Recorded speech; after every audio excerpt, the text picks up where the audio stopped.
The tributes continue to pour in for the former minister in the presidency, Essop Pahad. He passed away this morning at his home. He was 84 years old. President Cyril Ramaphosa says the country mourns the loss of a veteran of the struggle who was shaped by the security crackdowns, banning as well as exile. Ramaphosa says Pahad made a significant contribution to the early design and impact of the democratic states as Parliamentary Counsellor to former President Thabo Mbeki and later on as a minister. For more on this, let's welcome to SABC News International Editor Sophie Mokoena. Good morning. Thank you so much for making time for us. Sad news on the passing of the former minister, but also his contribution to the liberation struggle.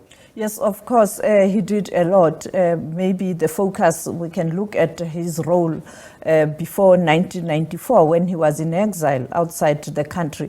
I mean, he received military training in Russia, but also in Angola. He played a prominent role in mobilizing the international community to support the struggle, and also in relation to the campaign to ensure that South Africa was isolated, the apartheid regime was isolated. Who can forget those protests, Trafalgar Square in London, but also when you look at the Scandinavian countries, that's where they did lots of campaigns to ensure that they do support the struggle. In the Netherlands, you know, that anti-apartheid movement that was so powerful. He played a prominent role with people like the former President Thabo Mbeki when they were based in London working with O.R. Tambo. But perhaps let's take a listen at what he had to say. I spoke to him in February, just before the opening of Parliament, during the memorial service of Dr. Frini Ginwala at UNISA.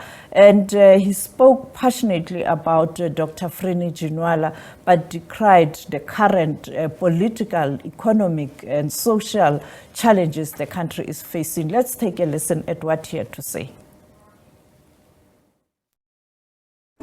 Best decisions that Madiba and Mbeki made was to make Frini Ginwala the first Speaker of the National Assembly.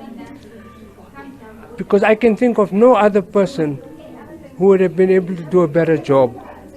Frini understood how Parliament should work, but she was also determined that our National Assembly, and together at that time the Senate, made up Parliament, should be a Parliament of the people. That we needed to make sure that our Parliament was going to be very different from the racist Parliament, and therefore much more open to the public, and that it should become a real representative institutions, and our people should not only feel that it's their Parliament, but should have access to the Parliament whenever they wanted. And that's what she tried to do. And she was a tremendous, tremendous Speaker of the National Assembly. She ran Parliament very well. She made contacts throughout the world, in the Commonwealth, in the Interparliamentary Union, and she gave gravitas to a democratic National Assembly, which it needed when we first got elected into Parliament. So Frini was the absolutely correct choice, and she did a fantastic job. My message is we have to get our economy straight. If we don't get our economy straight, if we don't have proper economic growth and development, we can't meet the needs of the people. And our job as parliamentarians, as elected representatives of our people, is to meet the needs of our people. We must improve and continue to improve the quality of life of all of our people. That's our job. And if we aren't able to do it, then we're failing in our job. Yeah, a bit earlier on, actually, I was speaking to Professor Somadoda and I asked him what he believes Dr. Essop Pahad's view would be about this march by COSATU, for instance, and the issues that they are raising. And he says that one of the issues perhaps will also be lamenting how fragmented the labor formations are. And for instance, look at what has happened to COSATU.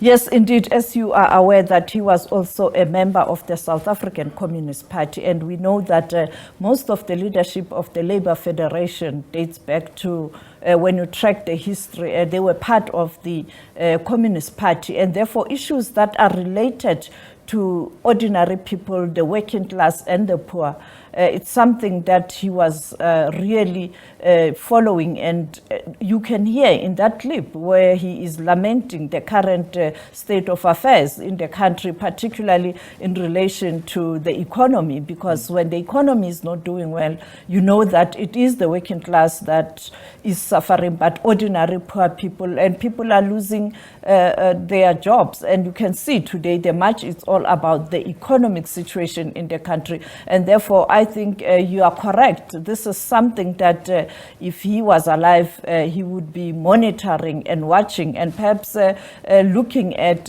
what needs to be done and engaging with his fellow comrades, as you have heard that the spokesperson of the ANC saying that these are the people who continued to share their wisdom and also counsel in terms of the governing party.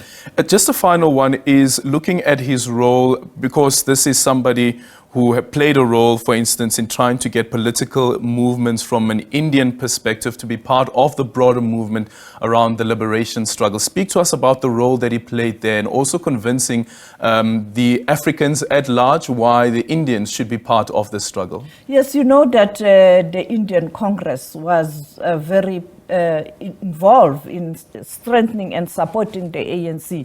Many of those who were part of that movement and who comes from that background, even now, they are very, very, very concerned about the situation, where they are saying that particularly in relation to the governing party, you have to ensure that you don't just leave the slogan non-racialism, but you put that into practice. And we saw what transpired last year during the ANC conference, a similar sentiment. Even now, during the Youth League Congress, many people have raised a concern in terms of ensuring that you include the minority groups or those people who were with you in the struggle. And today you don't see numbers reflecting that. And this is something that they used to discuss with the late Deputy Secretary General of the ANC, Jesse Duarte. These are the issues. I remember it was a funeral of one of the stalwarts, and Jesse Duarte told me the same thing. And I think even Essop Pahad would have shared the same sentiments. And I think particularly for veterans, this is the issue, and it will not stop. Thank you so much for your time.